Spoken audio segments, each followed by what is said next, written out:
I rise today on behalf of the mothers, fathers, children, sons, daughters, beloved friends, and community members whose livelihoods, dignity, and in some cases, survival is under attack by Republicans in Congress who are threatening to crash our economy if we don't bend to their pro-hunger, anti-family, anti-senior, anti-worker class agenda to pay for handouts for their billionaire donors. Like so many of the folks I proudly represent, I was raised by a single mother in a working class home. When times were tough, we depended on food assistance from SNAP and health care from Medicaid. I became the first in my family to go to college because I received a Pell Grant, and I'm still in hundreds of thousands of dollars in student debt because I had the audacity to attend law school. I'm able to be in Congress uplifting the voices of poor and working class folks in my community and across the country because of the lifelines Republicans are hell-bent on tearing away. So let's not get it twisted. Right now, Republicans are trying to fool you into thinking that they genuinely care about spending.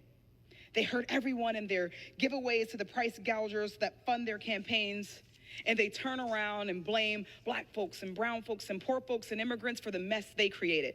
They claim that if we don't strip away food from the struggling, subsistence from seniors, and earned benefits from the elderly to give billionaires the benefits of a tax break, you and your family will pay the price. They're lying to you, but you deserve the truth. The truth is that this isn't about balancing the budget. This is about attacking working class, middle class, poor, and marginalized Americans to serve themselves and their filthy rich friends. The truth is that if Republicans get their way, in Pennsylvania alone, almost 100,000 women, children, and seniors would lose access to food assistance. Over 15,000 children and parents would lose access to preschool and child care. Housing costs would increase for over 20,000 people already struggling to keep a roof over their heads, and college would get more expensive or out of reach entirely for nearly 200,000 PA students. 310 rail safety inspection days would be cut. Just months after Western Pennsylvania, right next to Ohio, suffered from the train derailment in East Palestine. And half a million Pennsylvanians would be at risk of losing life-saving health care coverage under Medicaid. The truth is that if Republicans don't get their way, they're threatening to default on our nation's bills, crash our economy, and unleash economic catastrophe that would kill at least 7 million jobs, 7,000 in my congressional district alone. They're threatening Medicare, Social Security, and veterans' health coverage for nearly 300,000 people in the 2 counties I represent, threatening to increase lifetime mortgage costs by $37,000, and threatening the retirement savings of 100,000 soon-to-be seniors, eliminating 20,000 from typical retirement portfolio. But this isn't about statistics.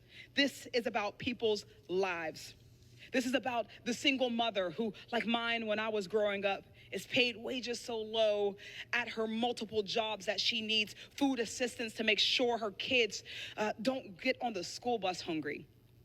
This is about the nurse who is in medical debt to the hospital she works for, where the CEO is paid millions of dollars, but she is paid so little, she depends on Medicaid for health care for her and her children. This is about the student who has no choice but to take on so much student debt that they know it'll be impossible to ever pay it off, and might not be able to start a business or buy a home or start a family or build the life they deserve. And it's about the student whose great-grandparents were enslaved, whose today's Republicans are hell-bent on keeping shackled by hundreds of thousands of dollars of student loans to the point where their dreams are becoming the first in their family to go to college will be torn away entirely.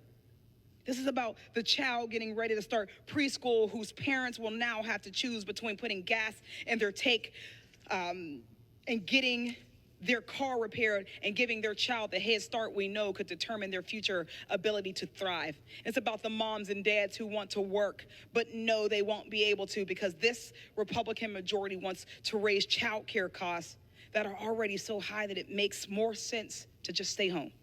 It's about your parents who could lose their ability to retire in dignity, and the veteran who could lose access to treatment for PTSD after spending their life serving this country. And it's about our grandparents who won't be able to afford the medication they need to stay alive, to meet their grandchildren if Republicans cause a default. And let's not forget, this is also about the billionaire CEO who is bankrolling the Republican politicians behind this attack on working families to win themselves yet another handout that will be paid for by tearing food and shelter away from all the folks I just described, millions of families just to buy another shiny new yacht or another vacation home or another fat check to those same politicians as a thank you for the favor. By forcing a choice between agreeing to their authoritarian tactics or default, Republicans are erasing the voices of millions of people in this country who oppose default, who oppose economic catastrophe, who oppose tearing away food stamps and health care and Social Security and Medicaid and Medicare. Republicans are using the threat of default to override the will of the majority of the country and bury poor and working class Americans. And we cannot and we will not let them.